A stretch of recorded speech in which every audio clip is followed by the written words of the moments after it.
What's up, guys? This is Zach Orr from downtown Dynabody, here with a nice sinus cold. With me, as always, is my main man, Austin V. That's right. We're here today to talk to you about two things. We're giving you a little bit of a glance at our typical shoulder day. Right now in our training, we're hitting shoulders once a week. We're about to switch over to a 3-day on, 1-day off split, or I'll hit shoulders twice a week with arms. But for right now, in this video, we're hitting them all by themselves, which means a little bit higher volume than what you typically get.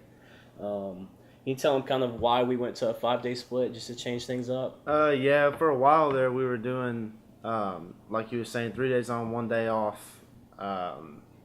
Basically, we kind of like to switch it up every few months just because, first off, it's more fun to train when you switch things up and you can just blast one muscle group instead. I think what mostly, triggered that was because on chest and back day, we always start off with chest, and we were killing chest, and then by the time we got to back, which is just as crucial as chest, we just didn't have as much energy and weren't giving it all. So we decided to go to 1 day a week for each muscle group and just destroy it each day. Yeah. So, for beginners, I think that like a 3-day on, 1-day off split, where you're hitting something twice a week is probably the most optimal, because you are getting the extra frequency in, which is going to allow you to accumulate more volume. Somebody who's a little bit bigger, who takes longer to recover, can get by with a little bit less volume. I would say if you're under 220 pounds though, or under 200 pounds, and you're not super lean, you don't have enough muscle mass to really warrant hitting things just once a week. That being said, let's get started with this shoulder day video. What you're going to see right here is we're starting off with lateral raises. Austin's wearing the same shirt as he did in the video. That's because he only wears one shirt. That's right. But, anyways, we start off with lateral raises just to kind of get the delts nice and warm. I think a lot of people focus a little bit too much on their pressing and not enough on the lateral movements, which is, I think, going to be more beneficial to actually growing the muscle than just pressing all the time. Anyways, but what we really wanted to talk to you today is training injuries. So you're going to notice that in this video, Austin is using a lot less weight on the pressing movements than what I'm using. That's not because he's weaker than me, but it's because he has an injury. Why don't you tell him a little bit about your injury? So basically where the injury started was when I first started training in my parents' basement. I had a bench and basically a lat pull down, and pretty much every other day I was just doing flat bench, and that's about my entire workout. So from that, my shoulders were pulled forward and I didn't hit enough back to counterbalance that. So from that, it caused shoulder pain, and it's been something to where it's been a nagging injury for a long time. And people need to realize that hitting posterior, the posterior muscles as far as your back, your rear delts, hamstrings are just as important, if not more important, to hit than the front muscles, so as your chest, your quads, and stuff like that. Because in order to prevent injury, you need to have a healthy balance between your front and your back muscles. Yeah, push versus pull. You always want to have as strong as a pull as you do a push.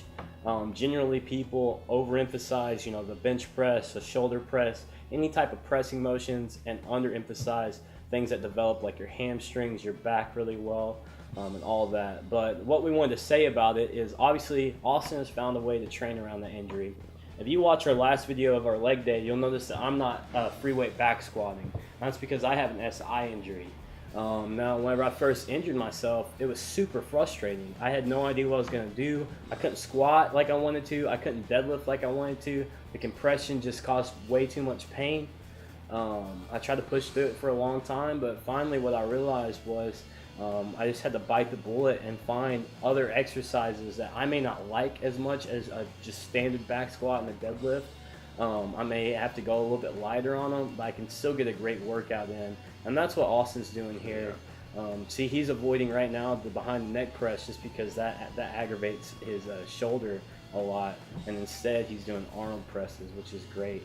Yeah. Today, when we did this video, most everything I did was higher reps as far as shoulders, just because anything going heavy for me as far as dumbbell press or anything, especially shoulder press in general, really aggravates the injury. So like you were saying, you just need to find a healthy way to still work the muscle group without pain, because working it with pain does nothing good no matter what Yeah. you do. Yeah, and every lifter, you stay in the game long enough, you're going to have some type of injury. You're going to have to find a way to work around it. You're going to have to find something that you can do to make it better. But that being said, another thing that we wanted to talk about really quick, as far as my gym, downtown Dynabody, we wanted to talk about, as you can see, we are in a basement. It's dark down there. We're playing heavy music. What we really wanted to talk about was the atmosphere and what you get with downtown Dynabody. You step into the weight room. I think anybody can go to a commercial gym, pop in their headphones, and work out. But what you get at Dynabody is completely different. You get a family of guys that are supporting you as you grow and get better. Yeah. You go in there at 5, 6 o'clock at night, you're going to see the same guys every single night. Whenever somebody's going for a big PR, whether it be a squat PR, a deadlift PR, first the gym gets completely quiet.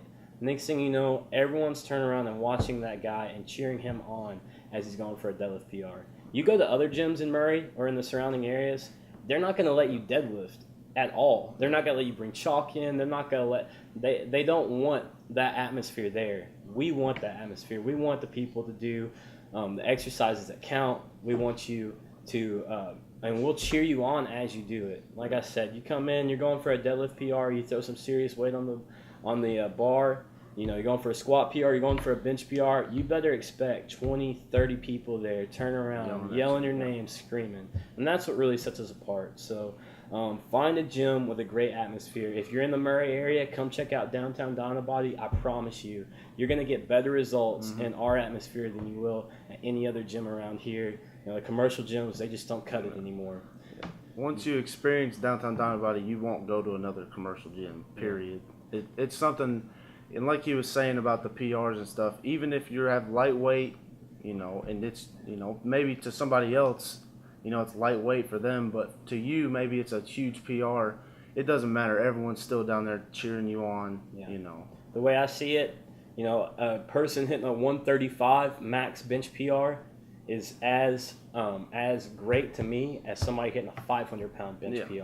Yeah. It's the same here. But anyways, that's it from us tonight. Check out our YouTube for more videos. We're going to hit it more frequently, I promise. But that's all we got to say right now. So we'll see you next time. Thanks, guys. What's up, guys? We should fucking do it the Hodgepodge. Back in the gym. Is it recording? Yeah. That's good. How are we supposed to start off? What did we start off with last time? We just got to be energetic. Is the main thing. Energetic.